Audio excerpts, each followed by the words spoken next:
So to start this program, can I invite Brother Rostin for the recitation of Dua? Thanks very much, brother. بسم الله الرحمن الرحيم. اللهم إني أفتتح الثناء بحمدك وأنت مسدد للصواب بمنك، وأيقنت أنك أنت أرحم الراحمين في موضع العفو والرحمة، وأشد المعاقبين في موضع النكال والنقمة، وأعظم المتجبرين في موضع الكبرياء والعظمة. اللهم أذنت لي في دعائك ومسألتك، فاسمعوا يا سميع مدحتي، وأجب يا رحيم دعوتي، وأقل يا غفور عثرتي. فكم يا إلهي من كربة قد فرجتها، وهموم قد كشفتها، وعثرة قد أقلتها، ورحمة قد نشرتها، وحلقة بلاء قد فككتها. الحمد لله الذي لم يتخذ صاحبة ولا ولدا، ولم يكن له شريك في الملك، ولم يكن له ولي من الذل، وكبره تكبيرا. الحمد لله بجميع محامده كلها على جميع نعمه كلها. الحمد لله الذي لا شريك له في خلقه ولا شبيه له في عظمته.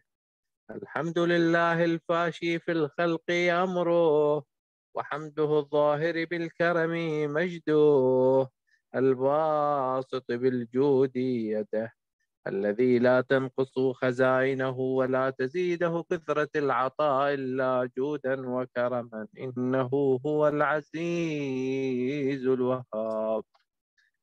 اللهم إني أسألك قليلا من كثير، ما حاجة بي إليه عظيمة، غناك عنه قديم، وهو عندي كثير، وهو عليك سهل يسير.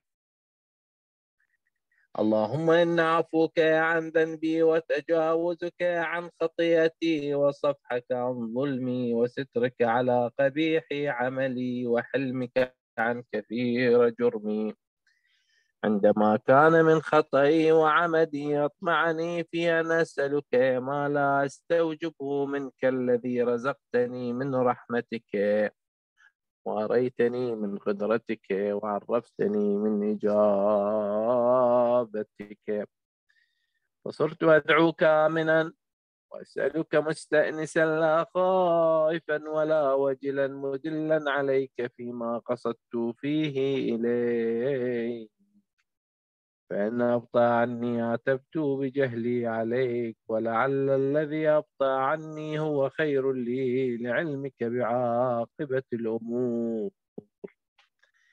فلما رأى مولا كريما أصبر على عبد لئيما منك علي يا رب، إنك تدعوني فأولي عنك، وتتحبب إلي فأتبغض إليك، وتتودد إلي فلا أقبل منك، كأن لي التطول عليك، فلم يمنعك ذلك من الرحمة لي والإحسان إلي والتفضل علي بجودك وكرمك.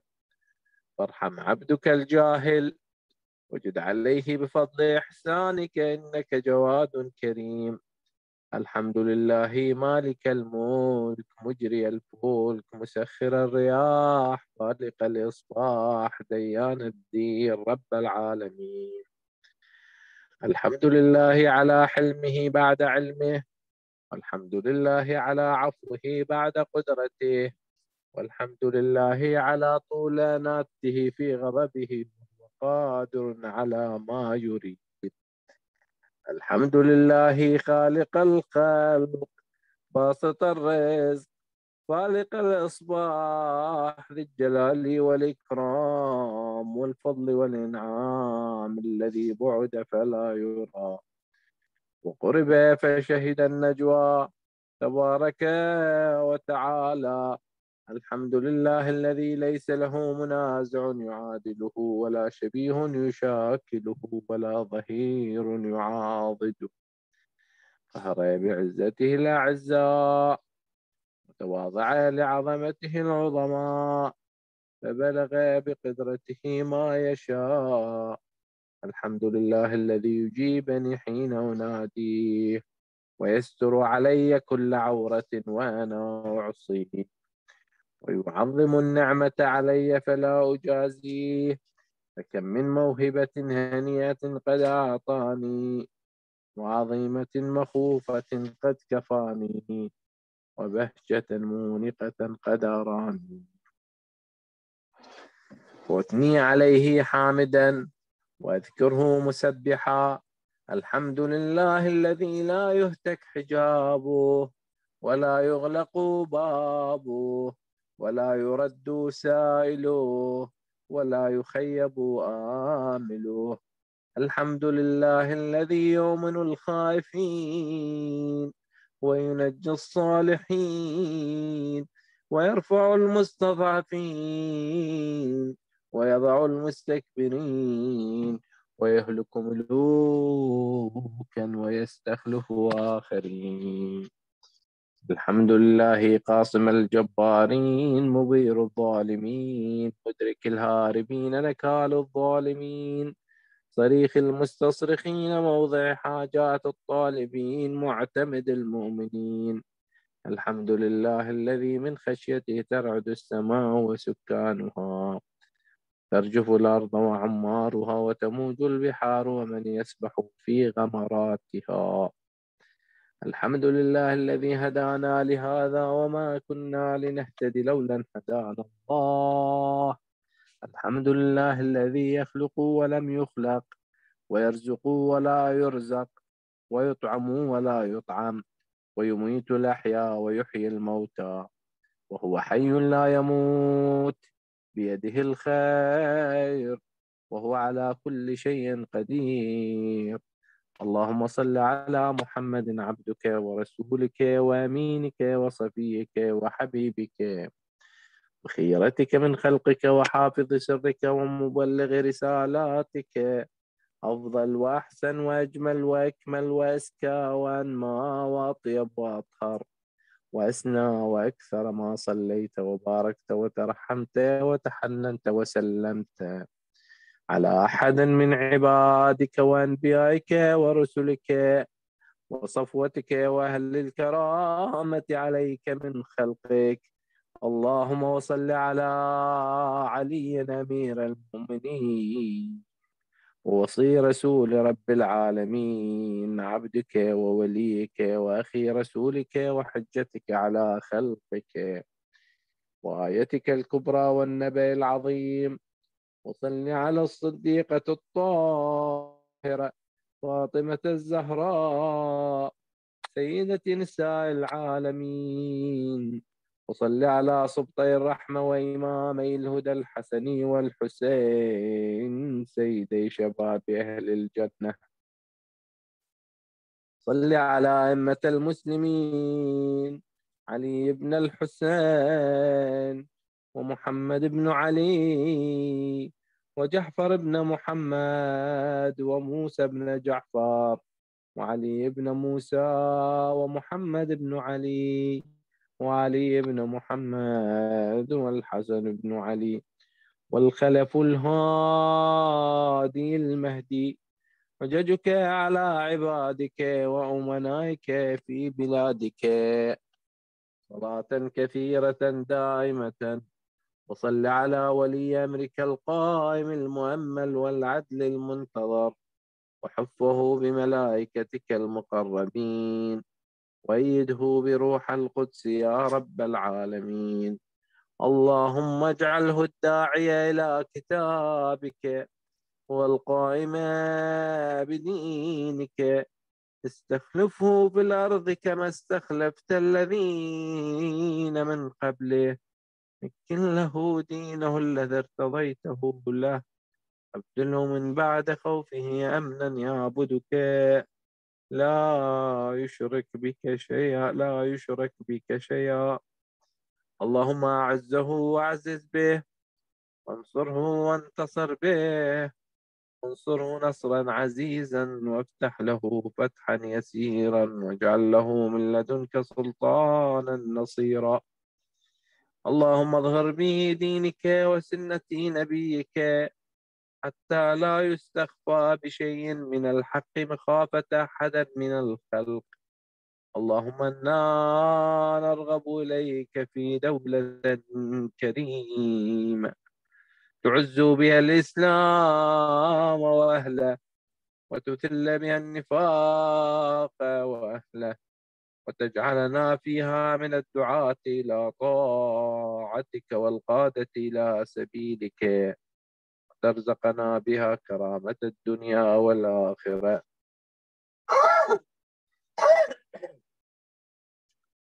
اللهم ما عرفتنا من الحق فحملناه وما قصرنا عنه فبلغناه.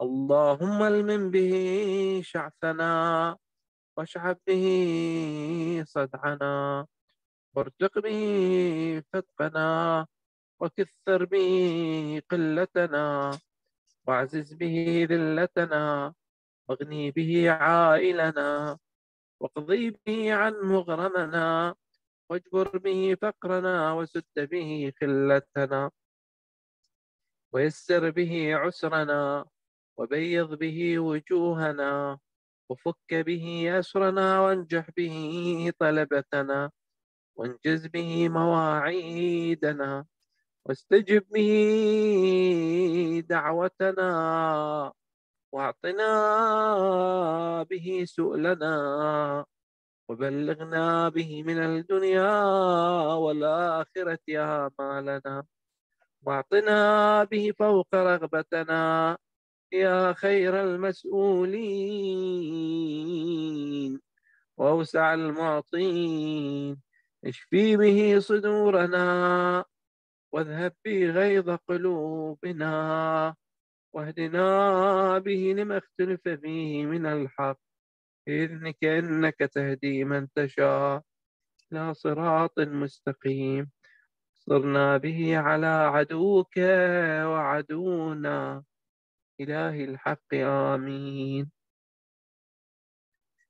اللهم إنا نشكو إليك فقد نبينا صلواتك عليه وآله وغيرة ولينا وكثرة عدونا وقلة عددنا وشدة الفتن بنا وتظاهر الزمان علينا.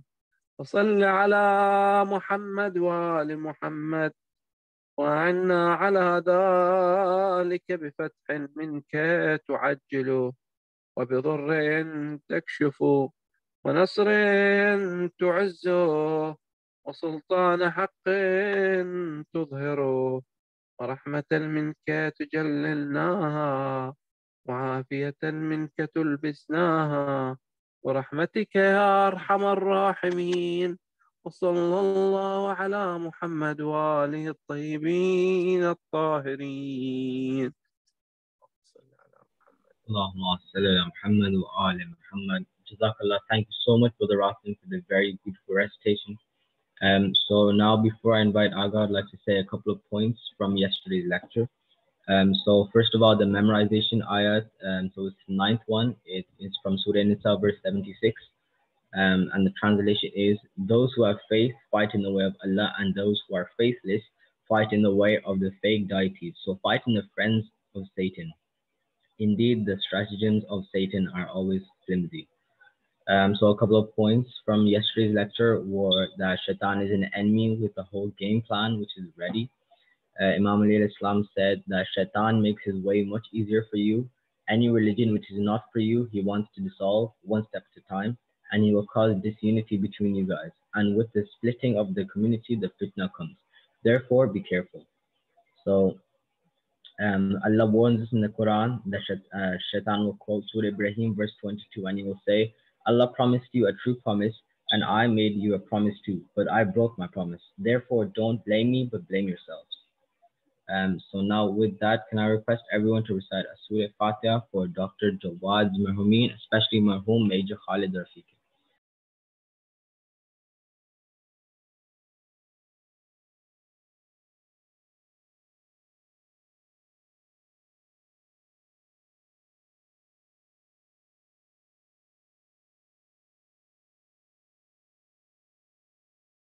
Now I request Aga now to continue his amazing lectures with the topic of benefiting from the Quran.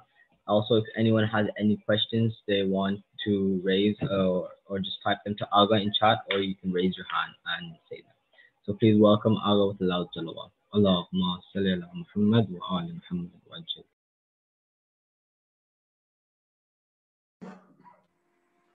Thank you, Allah.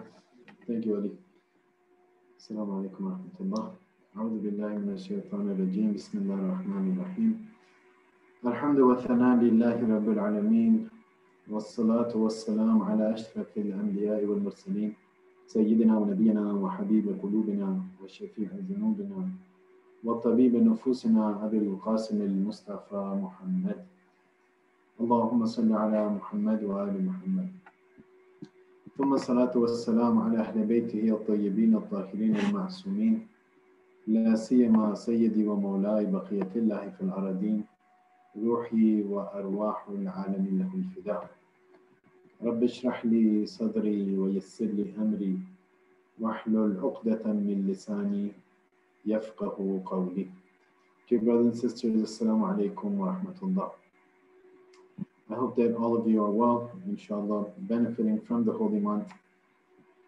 May Allah, inshallah, accept all your a'mal, all your ibadat, and all your efforts during this holy month, inshallah. Since we've gone a few more days since then, what I like to do is maybe take a few minutes. I see a few names that seem familiar that, you know, people who've been, I've seen regularly. It's a small group, but if they have any questions, especially the people who have been here, and I've seen a few names that have been here pretty much on a daily basis. If there's any questions about any of the stuff we talked about, please do feel free to ask. So we talked about the contemplation in the Quran initially. I'll just go through the list, so maybe that rings a bell. Contemplation in the Quran. أَفَلَا يَتَدَبَّرُونَ الْقُرْآنَ. We talked about the purpose of life. وَمَا خَلَقْتُ الْجِنَّ وَالْإِنسَ إِلَّا لِيَعْبُدُونَ. Oh, before I move forward. Ali, so the verse from yesterday, right now you read the entire verse, but the part that was for memorization is only the last part. Inna kayda shaytani kana da'ifa. You know what I've started to think now? I repeat this every day. I wonder if there's even a single person who's memorizing. I don't know. Because if there's not, we can just stop. You know, I don't want to overburden the community or whoever is listening. So it'd be nice if I knew if there's anyone actually following that or trying to do that. Because if it's not, then we can just stop that. There's no point to it. We've gone 10 nights. We still have 5 remaining. But if that's not something that people are interested in, it's okay. I don't need to force it. I just know that it's something that would be useful. It's a recommendation of the teachers as well. Yeah, Thank sorry, you, Zaidi. I actually know a few people who are in the meeting. Okay, well, I would really appreciate it. You know, like this brother Zaidi. He asks a lot of questions. I don't even know who he is. You know, it's I guess it's just one of those things of the online world. But it'd be nice, brother Zaidi, if you have any questions, speak up. You can, you know, you can ask your questions. You're one of the names that I've seen regularly. So if you have any questions, I would definitely give you priority. You know, any questions. If for whatever reason there's no questions that have to do with, and this applies to everyone else who's come on a regular basis as well, is that sometimes your questions are related to what we've talked about. And that would be nice if you ask those questions over here so other people can benefit as well. But sometimes, no. Sometimes you have questions that don't relate directly to this, or it's a question that it's a little more private and you don't want it to be talked about in an open forum. I've given my email address several times. For anyone who's interested, I can give them my WhatsApp number, and if I can help in any way, I'm here. Okay, and since he was the only one who responded, so that's especially for you, Brother Jerry, and anyone else who is interested as well, Ali or anyone else. So we talked about the purpose, then we talked about dhikr. We talked about the importance of remembrance of Allah subhanahu wa ta'ala. After that, we talked about salat, the importance of salat in the verses of the Quran and in the ahadith. After that, we talked about some of the practical advice that we can use for salat, for being able to improve our salat. After that, we talked about ghafla, being in a state of inattentiveness. And we said that that is one of the things that can, if God forbid, it's a state that anyone reaches, then it will only take them away from Allah subhanahu wa ta'ala, meaning that they're inattentive of Allah. They don't give Him importance. They don't give Him attention, and so on and so forth. So we talked about ghafla. After that, we talked about أَرَأَيْتَ مَنِ اتَّخَذَ إِلَهَهُ هَوَاهُ. Have you seen the one who has taken their carnal desires as their Lord? So we talked about that. And then lastly, we talked about, not lastly, the next thing we did was we talked about shaitan, and because of how important he is, we ended up spending 2 days on shaitan as well. So absolutely no questions, nothing at all. You guys actually prefer for me to just keep talking? Okay, that's what you want, that's what you'll get. Okay, so أعوذ بالله من الشيطان الرجيم بسم الله الرحمن الرحيم. So what I would like to talk about today, inshallah, if there's no questions, is this verse from Surah, let me see what surah this is. Surah, sorry. There you go. Okay, so Surah An'am, which is chapter 6, so surah number 6, verse number 32. Okay, Ali, if you don't mind, could you please type that out for me? So that'll be the memorization verse for us as well. So it's Surah An'am, the Surah An'am, which is surah number 6, verse number 32. And this will be, which one is it now? The 10th, I believe. Is it the 10th? Yeah, it should be the 10th verse. Because we skipped one day. Okay. So here goes. أعوذ بالله من الشيطان الرجيم بسم الله الرحمن الرحيم.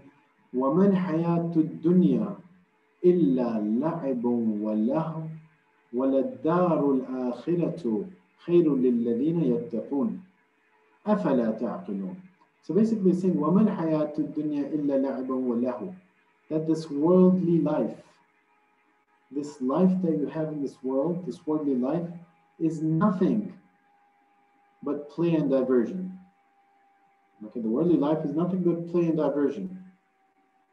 And then it continues, وَلَلدَّارُ الْآخِرَةُ, but the hereafter, the Darul Akhirah, the place of the hereafter, the rest, where you will be in the hereafter, the Darul Akhirah, خَيْرٌ لِلَّذِينَ يَتَّقُونَ, is much better, is better for the ones who are God-wary, who are muttaqeen.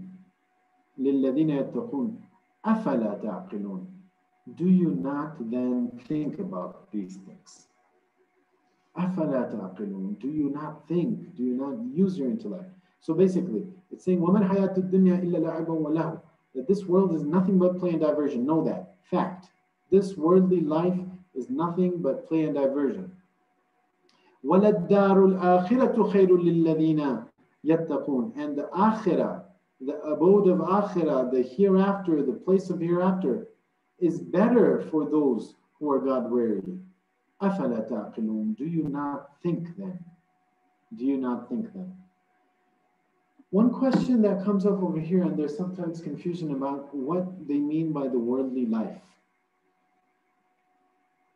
All of us live in this world. Is that what they mean by the worldly life? That I live my life in this world. So therefore, it's, you know, it's play and diversion. Wait, I go to the masjid. Is that diversion? I go pray. Is that diversion? I help the poor. Is that diversion? So what exactly do they mean by this? To understand this sort of, you know, sort of sometimes misunderstood concept of the worldly life, it's important to look at one of the hadith would really help us, where it says, "Ad-dunya mazra'atul akhirah," that the dunya is the sowing field of the akhirah. Mazra'a is like the field where you sow your seeds. Right? It's the field where you sow your seed, and it's not just an empty field, it's a field where things would grow. Right? It's like cultivating land, if you will. It's a land that can be cultivated or is cultivated. It's a land that is useful to be able to grow something on it. Ad-dunya mazra'atul akhirah. The dunya is like the mazra'a of the akhirah. What does that mean?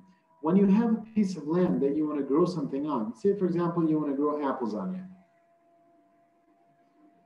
right? You want to grow apples on it. What you need is, can you grow apples without that piece of land? Can you grow an entire farm of apples in your house? Can you grow an entire farm of apple on cement?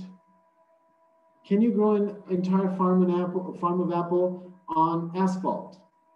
Can you grow an entire farm of apple inside your house? No, you can't. You need the proper place for it. You need the proper place for it.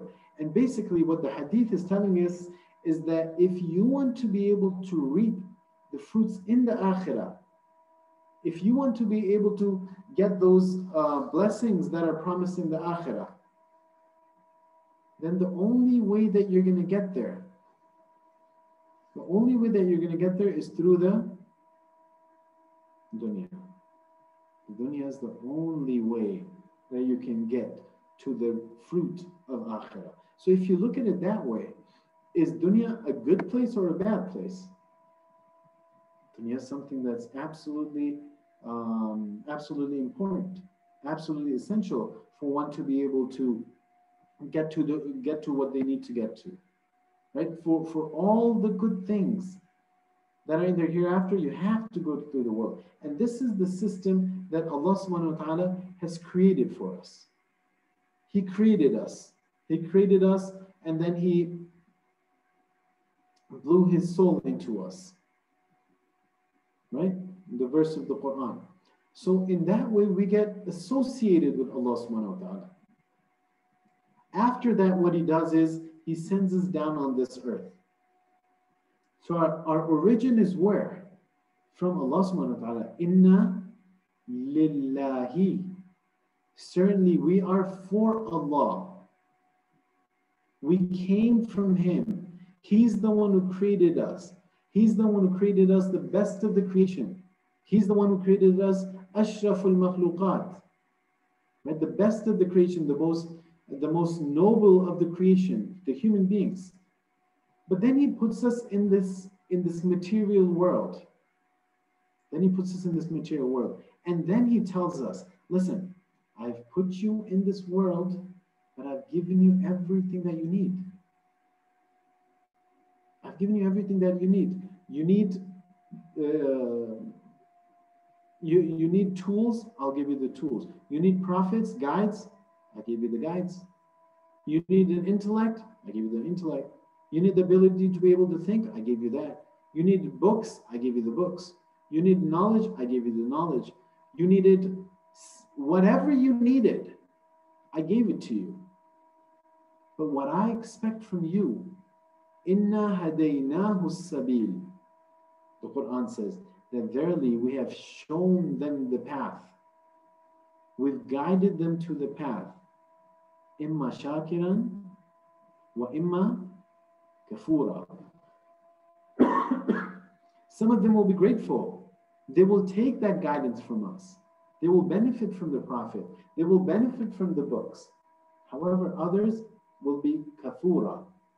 They will not. They will reject this blessing of ours. They won't use the blessings how they were supposed to be used. So he gave us all this for what? He put us in this earth, in this lowly world. The actual literal meaning of dunya is from dana. It's from like being lowly or close. In some sense it's close, but other meanings slowly. So it is the lowest form of existence because it's the complete material existence. But what he expects from you and I is to be able to slowly make our way back up. Remember, inna lillah wa inna ilayhi raji'un. It's not just as simple as, and then we will die, therefore we should go. No, that we also, within that scope of the world, we have this responsibility of traveling, pursuing that journey slowly back towards Allah subhanahu wa ta'ala. So initially we're immaterial. Then Allah puts a body to us, sends us down in this material world. And then he tells us, okay, now you're in this material world. Now slowly what you have to do is distance yourself from this material world so you can slowly, step by step, make your way back towards me. This is what we're here for. Let's see what Amir al-Mu'mineen has to say about this. Right? Amir al-Mu'mineen, he says, "I'lam ya bunay." Where is he saying this? He's saying on the way back from Siffin. It's a wasiyah from Imam al-Hasan to Imam al-Hasan alayhi salatu wasalam. So Amir al-Mu'mineen writing his will, giving his will to Imam Hassan, to his son. Again, remember we already talked about the importance of the will and how much, especially us, we care about the will and the Holy Prophet, and he wasn't given the paper and the pencil. So this is the will. He's telling us the most important thing. I'lam ya bunayya. Know, my dear son, annaka innama khuliqta lil akhirati la lid dunya. Know, my dear son, that you were created for the akhirah. You were created for the hereafter, not for this world. Because the fruit is in the hereafter. This world is just what? It's just the mazra'ah. It's just the means to be able to. This is not your permanent abode. This is just the means for you to get to the hereafter. And then he continues, وَلِلْفَنَاءِ لَا لِلْبَقَاءِ. And that you will you will cease to exist in this world. You weren't set down over here to be able to stay forever. So don't plan as if you're going to stay forever. وَلِلْمَوْتِ لَا لِلْحَيَاةِ. And because you were created for the hereafter, therefore you were created for death, not for life.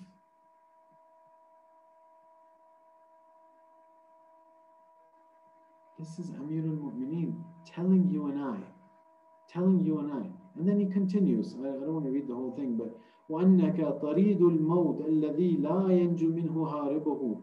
And that, listen, you will face death and no one has been able to escape it so far. I don't want to talk about death today. Inshallah, if we get time, we'll talk about it another day. Surah Rahman, chapter 55, verse 26 and 27. كُلُّ مَنْ عَلَيْهِ فَانٍ. Everything that's on this earth will end, will be fani, will disappear. وَيَبْقَى وَجْهُهُ رَبَّكَ ذُو الْجَلَالِ وَالْإِكْرَامِ. وَيَبْقَى وَجْهُ رَبِّكَ ذُو الْجَلَالِ وَالْإِكْرَامِ. That only your Lord, and there's different tafsirs for it, different commentaries for it, but only your Lord is the thing that will remain. He is the only thing that will remain. So don't expect, don't think, don't plan in a way as if you're made for this world. You're not. You're not. Surah Baqarah, chapter 2, verse 86. Comparing the people who give one preference over the other. أُولَٰئِكَ الَّذِينَ اشْتَرَوُا الْحَيَاةَ الدُّنْيَا بِالْآخِرَةِ. Those are the people who bought the cheap worldly life instead of the akhirah, instead of the hereafter. This is what they settled for. فَلَا يُخَفَّفُ عَنْهُمُ الْعَذَابُ وَلَا هُمْ يُنْصَرُونَ. Therefore, the adhab, the punishment, will not be discounted for them.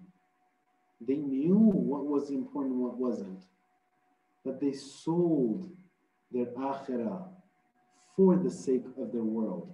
They bought the world instead of buying the akhirah. وَلَا هُمْ يُنْصَرُونَ. And these people will not be helped, will not be helped. What is the reason? What is the reason that some of us might pick the world over the hereafter? What is the reason for that? It's because of the way we look at things. We're not, in between any two things. Whatever your preference is what you're going to pick. Why is it your preference? Because you understand it to be better for you. Right? Are you going to pick this career or that career? No, I actually want to be a teacher. Why would you want to be a teacher and not become a doctor? Because A, B, C, D. I understand it to be much better for me. I understand it to be much more useful for me. I understand it to be much more noble as a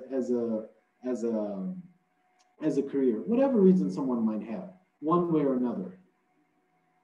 So whatever your understanding is, that is what your preference will be. So if any one of us prefers the worldly life, it's because that's what our understanding is. It's because we're not able to see.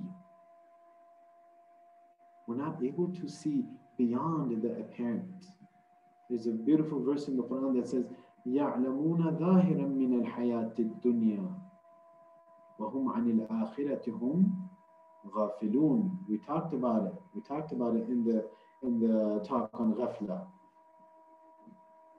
That they just know the zahir, the apparent of the dunya. They just see, okay, big house. They just see, okay, nice car. They just see, fame. They see, they get position. This is all they see. They're not able to see beyond that. يَعْلَمُونَ ظَاهِرًا مِنَ الْحَيَاةِ الدُّنْيَا. They don't see the issues that come with the lifestyle that they have, or these people that they want to become like have. All they see is the parent, and that's why they're able to convince themselves that this is what's better for me.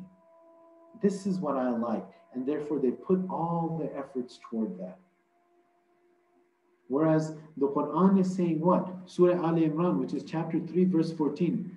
زُيِّنَ لِلنَّاسِ حُبُّ الشَّهَوَاتِ مِنَ النِّسَاءِ وَالْبَنِينَ وَالْقَنَاطِيرِ الْمُقَنْطَرَةِ مِنَ الذَّهَبِ وَالْفِضَّةِ وَالْخَيْلِ الْمُسَوَّمَةِ وَالْأَنْعَامِ, I think, وَالْحَرْثِ. So it's talking about all these things. It's saying these things were beautified for man. زُيِّنَ لِلنَّاسِ. It was made to seem fancy. It was made to seem attractive. What are the things? The love for the shahawat, the love for the carnal desires. One. What kind? Whether it has to do with women, whether it has to do with children. So back in the day, where having more children was a source of pride. So this is what they're talking about: women, children. قناطير المقنطرة من الذهب والفضة. Gold, silver, you can say money if you want. والخيل, horses, special horses. أنعام, livestock. حرث, farms, land. All of these things, love for these things, and this is just an example of the list. You can continue for 2021. What applies to me living in Europe? 2021, what applies on this list, me living in North America, me living in other places? It's not, who cares about the farmland? I don't care about the farmland. Who cares about horses? I don't care about horses. Who cares about gold and silver? I don't care about gold and silver. But there's other things where the same thing applies. زُيِّنَ لِلنَّاسِ. that these things were made attractive for people. And that's why they fell for it. That's why they fell for us. And at the end of the verse it says, ذَلِكَ مَتَاعُ الْحَيَاةِ الدُّنْيَا. These are just things of the worldly life. وَاللَّهُ عِنْدَهُ حُسْنُ الْمَآبِ. But the better places with Allah. The better places with Allah. Why are you falling for these things? And over here there's sometimes a misunderstanding about, wait, so are you telling me, Mr. Maulana, that me wanting a good career is a bad thing? No, I didn't say that. Are you telling me that it's wrong if I'm rich? No, I didn't say that. Are you telling me that it's wrong for me to... I didn't say any of those things. I just read the verse of the Quran so far. That's all I did. But what I will tell you is also what the Quran says, that the difference between having something and being attached to something. And it's a very fine line. And most of us probably can never actually figure that out for ourselves until we're put to the test. And a lot of us are not put to the test until the time of death, unfortunately.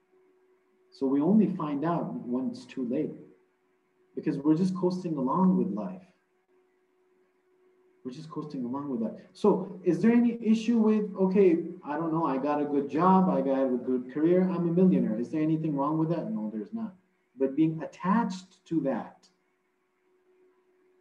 and we talked about it previously as well, being attached to it, meaning not being able to use it in the way that Allah asked us to use it, not being able to pay the taxes that are made wajib upon me, not being able to take the recommendations of what to do with that money. So all of this is on one side. So basically, in a nutshell, it's okay. There are conditions of how you earn it, how you earn things in this world, whether it's position, whether it's money, whether it's fame, whether it's any of these worldly things.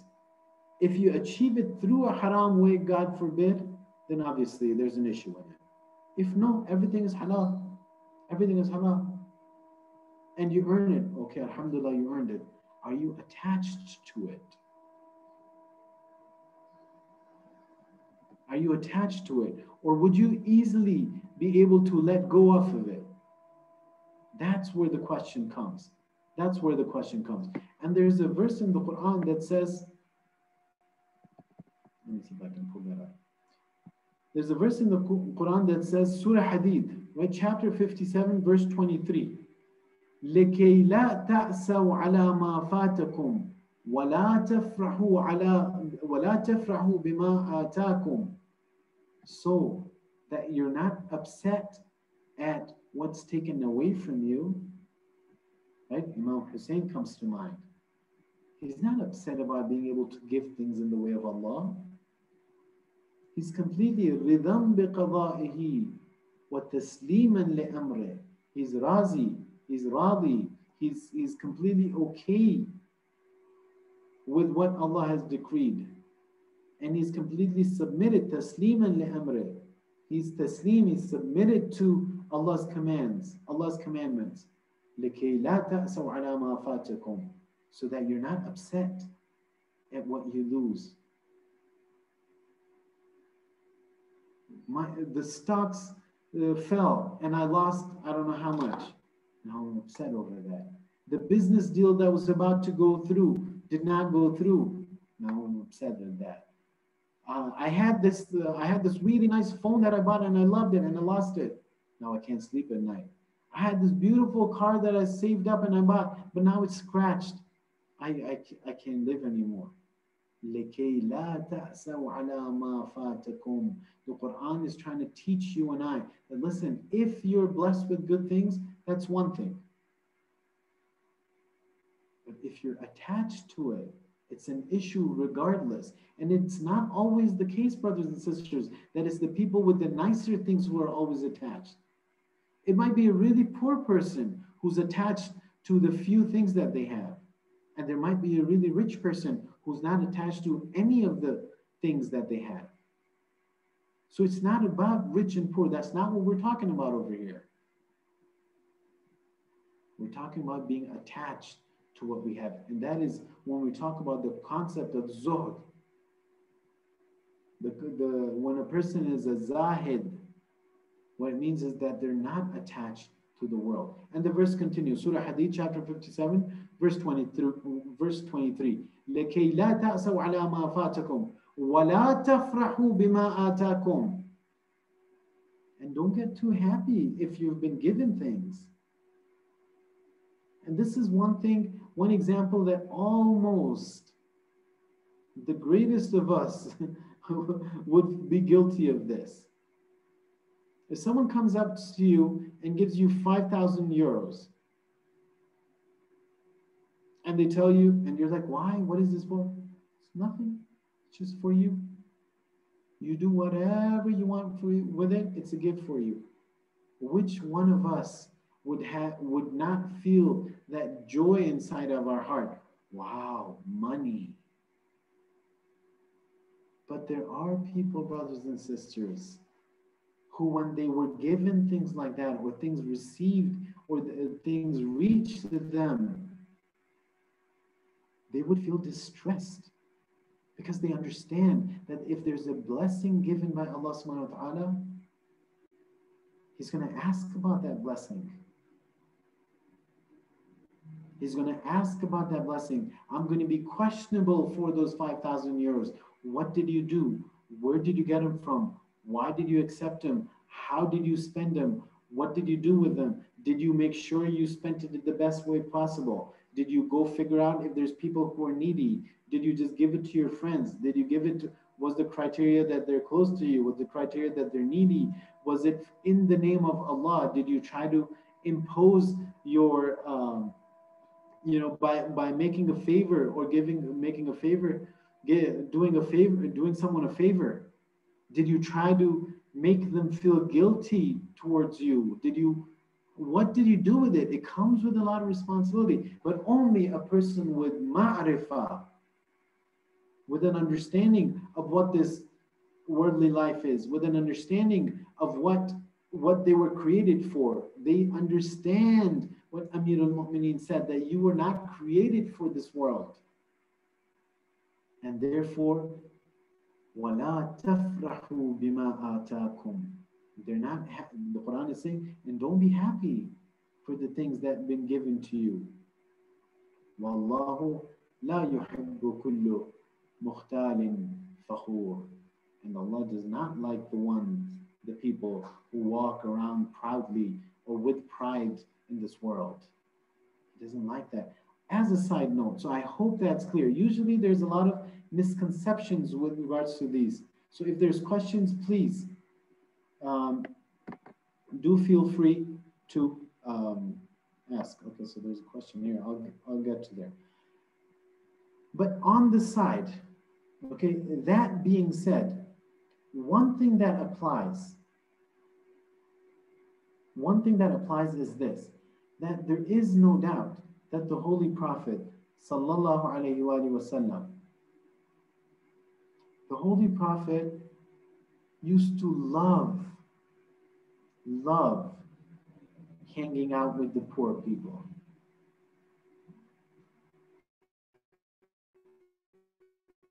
What is the reason? There's a hadith that talks about that the Prophet used to love the poor people, and he didn't really enjoy the rich people's company. Brothers and sisters, I'm not saying don't be rich, don't be poor. I'm not saying any of that. But I'm telling you, there is an intrinsic thing within wealth that pulls you in a certain direction. I'm not saying there's no exceptions. There's always going to be exceptions. But exceptions are always a minority. The general rule is that money, wealth, position, any of these worldly belongings, any of these worldly blessings pull you in a certain direction. Pull you in a certain direction. That is something that we should be very, very, very careful about. Let me just look at these questions. If there's any questions about what I've said so far, please do go ahead. Assalamu alaikum wa alaikum assalam wa rahmatullah.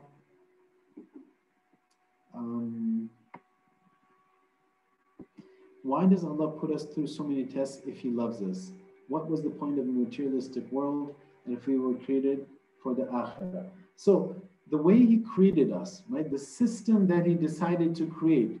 Now, one thing is for sure, we already talked about that. That's Allah subhanahu wa ta'ala is all wise, okay? And this is not just because I'm saying He's all wise.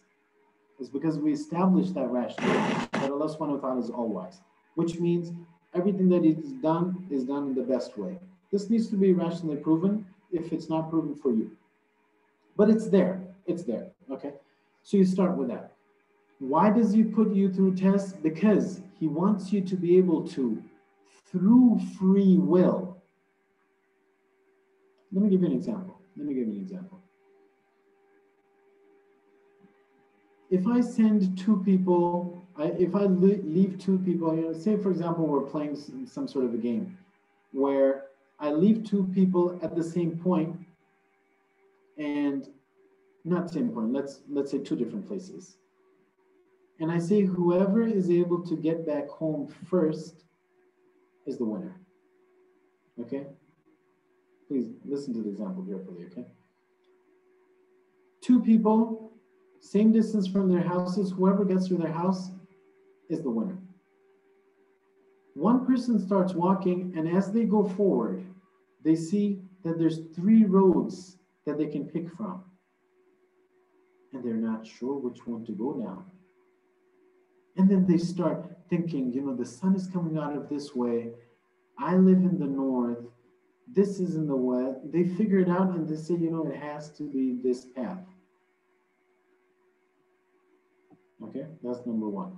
The second person goes down and they enter a tunnel, and it's just a straight tunnel all the way to their front gate. Which one of the two deserves credit if they were able to get home? The first one, of course. Because first of all, there's a choice. Second of all, there needs to be some information to be able to make that choice. Third of all, there's a possibility of making a mistake, and so on and so forth. The second person didn't have to make a choice. He just chugged along, didn't have to think of anything up here. And that is the difference between humans and animals. That the humans are given a choice. The humans are given free will. So Allah subhanahu wa ta'ala, the way He's created this is that He's given you everything. He's told you, listen, there will be 3 paths, okay? The first path will be the path of shaitan. These are the signs. Make sure you never go down that path. The second path will be the path of your own carnal desires. These are the signs to really slippery slope. Do not go down that path. The third one is the path that will lead you to me. And these are the signs, and these are the things you need to do along the way. He's told us the paths that are going to be up front. He's told us how to pick. He's told us what's going to be on every single path. And then He says, listen, all I want to see is if you guys can listen to me, because there's intrinsic value in you being able to submit to the absolute truth, for you to be able to bow down to the absolute truth, for you to worship the most beautiful of existence, for you to bow down, for you to submit, for you to seek help from, for you to understand that you're dependent. These things is what I'm going to test you with. Why am I going to test you? So you can slowly, from this material world, elevate yourselves. Because if everyone had a life in a way that it was a straight path to the hereafter, okay, no one achieved anything. You weren't able to work, you weren't able to build yourself. Say, for example, another example could be someone who goes to the gym to work out.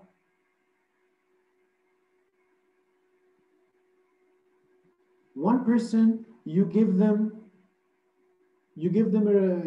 a schedule for 6 months. You tell them these are the exercises you want to do, and these are the milestones you got to reach, and let's see what you do after 6 months. The other person, you say, you know, doesn't matter. You have 2 days. You can do whatever you want. When I come see you, as long as, I don't know, you know, you're still alive, you're successful. Point being what? That for one person, you put them through tests. It is only the person who's gone through those tests is able to build themselves up, just the way that you would build yourself through resistance, through repetitions, through working out, that you will be able to build your physical body in a certain way. Similarly, for our souls, it needs to get a workout. It needs to go through tests. It needs to go through this worldly life so it can elevate itself. And that is why Allah put us here. It's nothing negative. The world, most of it is positive. It's just if you don't follow the rules, sometimes it becomes slippery. So that's why, yes, Allah does love us. And that is why He gave us this, this blessing of being able to elevate ourselves through free will, through our actions, as opposed to a monkey or a donkey. A monkey will be a monkey will be a monkey. A donkey will be a donkey. It's not like it's elevating itself through the course of its life. It's in that tunnel. It doesn't have any choices to make. It doesn't have any choices to make. It just keeps moving. Is there any, Assalamu alaikum wa alaikum salam wa rahmatullah. Is there such a thing as good luck or bad luck? The shortest answer for that is no. No, there isn't. Okay. Assalamu alaikum wa alaikum assalam wa rahmatullah.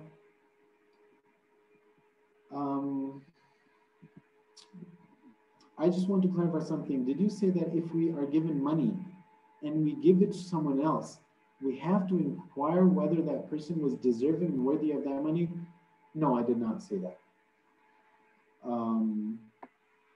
So if there's still further questions, whoever asked that question, I can't see your full name, but whoever asked that question, please do repeat your question if it's still not clear. But in short, no, I did not say that. I did not say that you have to do research of who you're giving your money to. So I'm not sure. Maybe maybe you're talking about something else that I'd said. So please do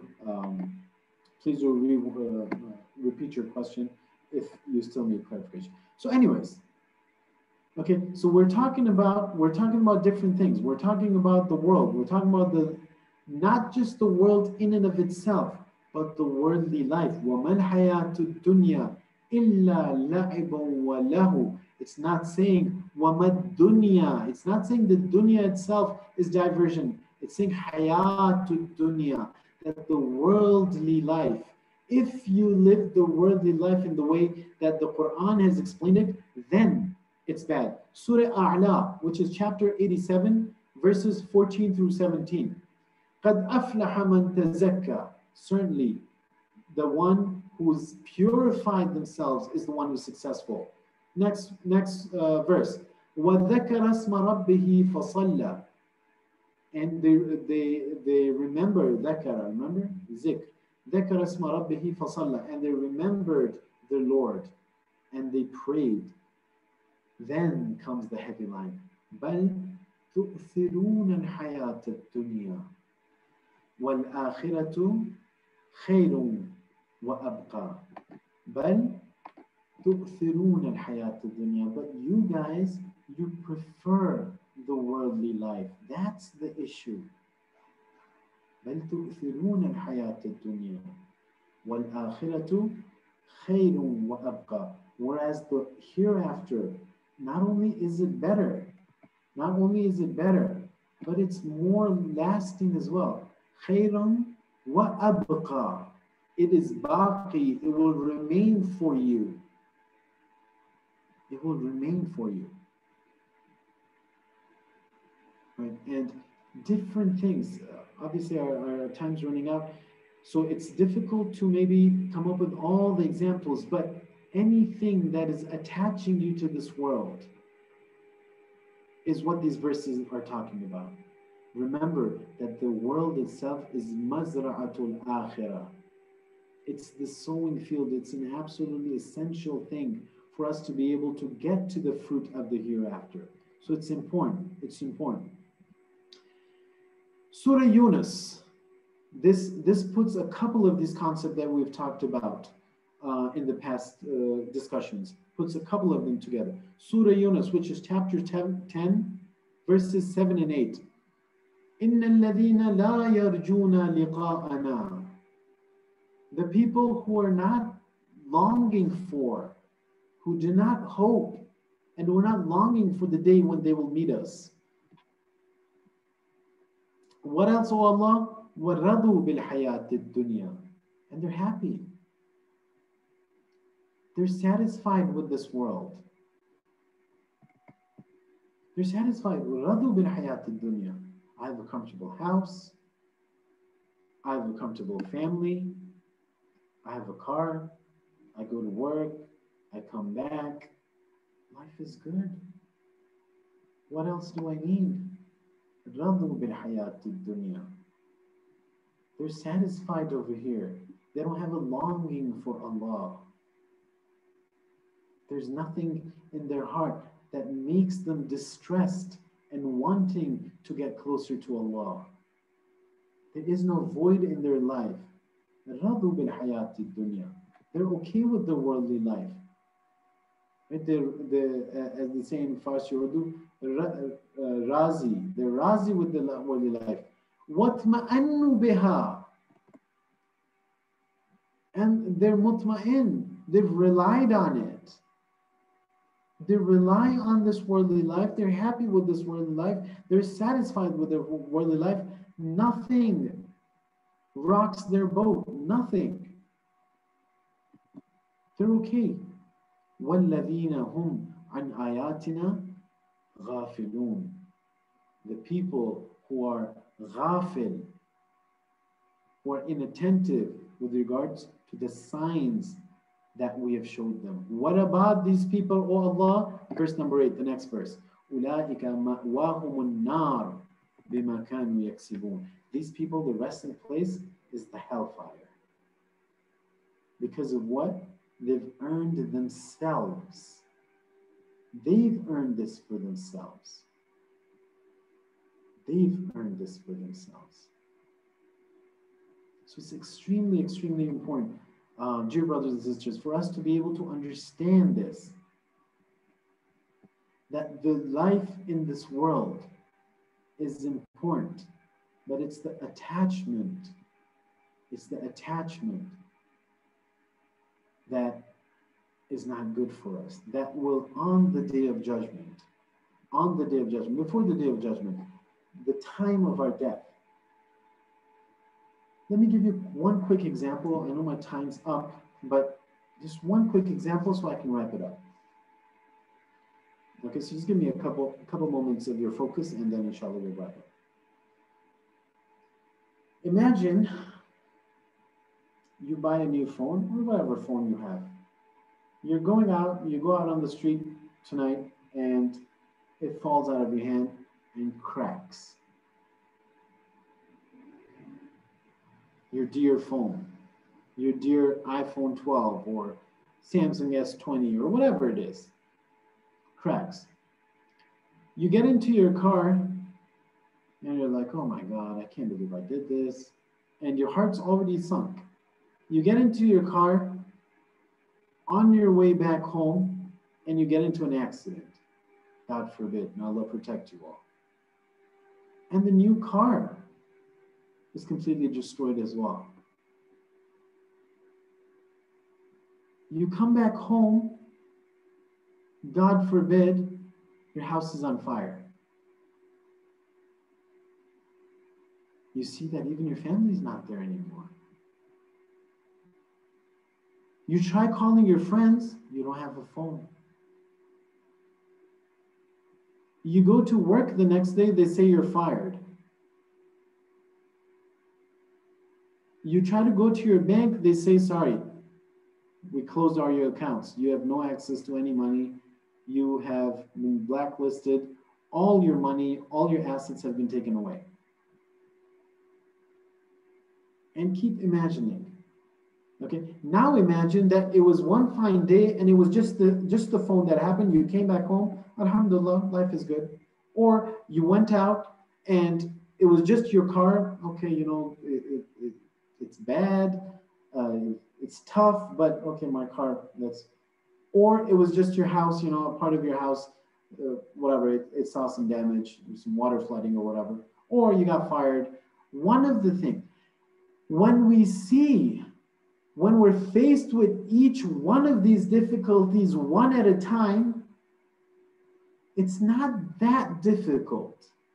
It's not that difficult. Okay, my phone broke. Okay, my car broke down, or my car got into an accident. Okay, I lost my job. Okay, it's tough, but fine. I lost my house. Okay, it's really bad, but okay, alhamdulillah, my family's here, my account is here. I go get another house. I figure it out. I get a hotel. But if everything happens at the same time, on the same day, am I able to handle that or not? And a good way for me to know if I'll be able to handle that or not is this. If just because of my phone breaking, I can't sleep at night, imagine what it will be like if it was my phone and my car. Imagine what if it was the phone and the car and the house. Imagine what it would be if it was the phone and the car and the house and the family. Imagine what it was the phone and the car and the house and the family and the job. And the this and the that. That is what death will be like. When everything at once taken away from us.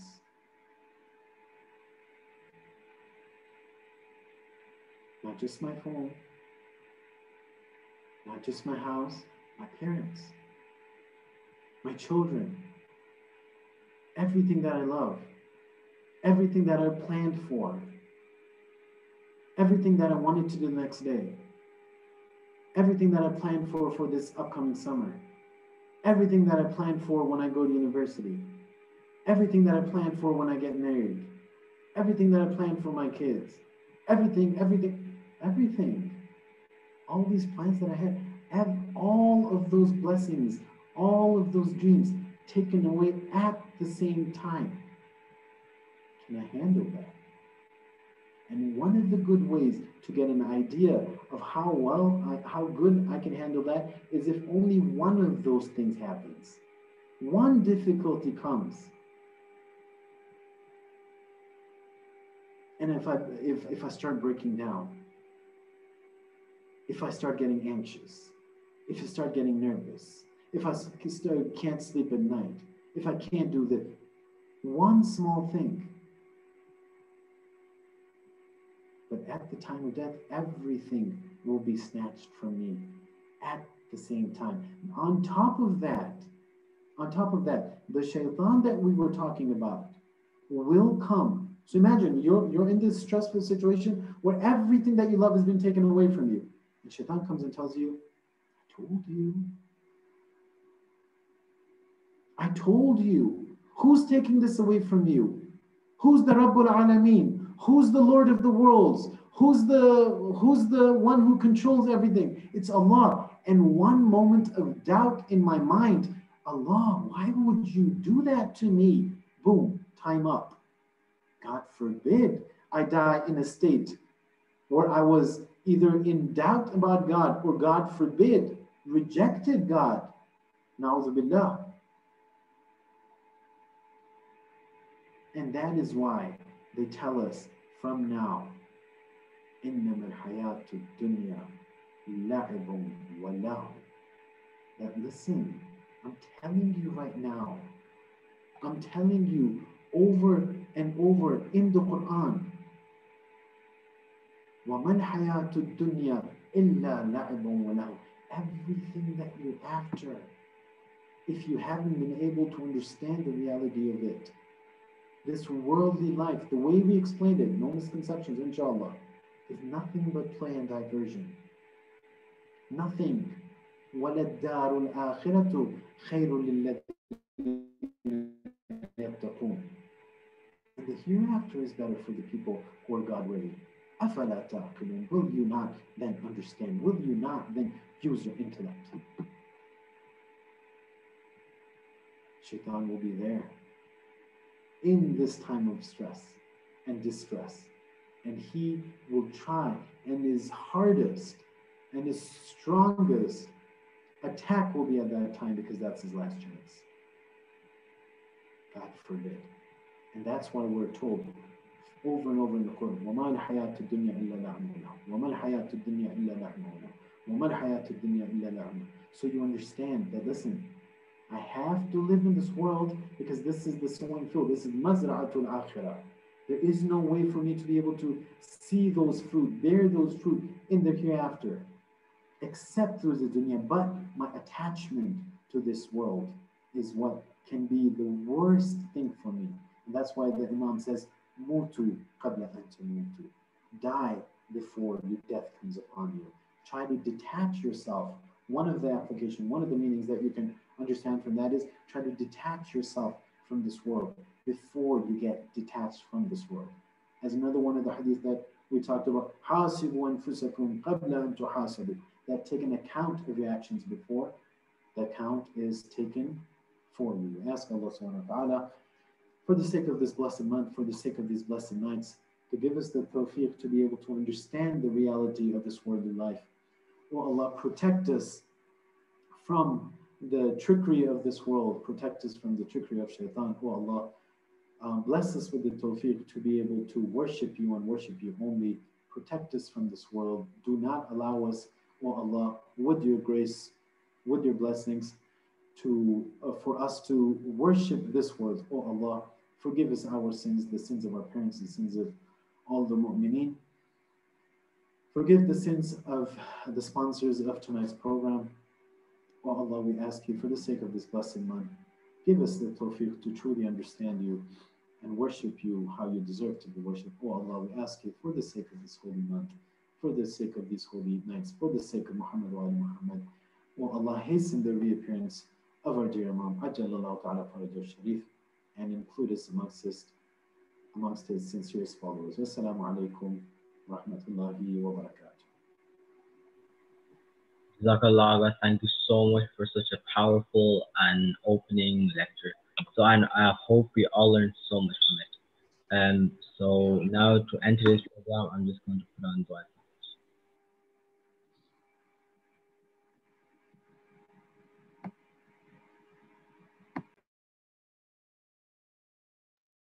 بسم الله الرحمن الرحيم اللهم صل على محمد وآل محمد اللهم كن لوليك حجة ابن الحسن صلواتك عليه وعلى آبائه في هذه الساعة وفي كل ساعة وليا وحافظا وقائدا وناصرا ودليلا وعينا حتى تسكنه أرضك طوعا وتمتعه فيها طويلا برحمتك يا أرحم الراحمين وصلى الله على محمد وآله الطاهرين.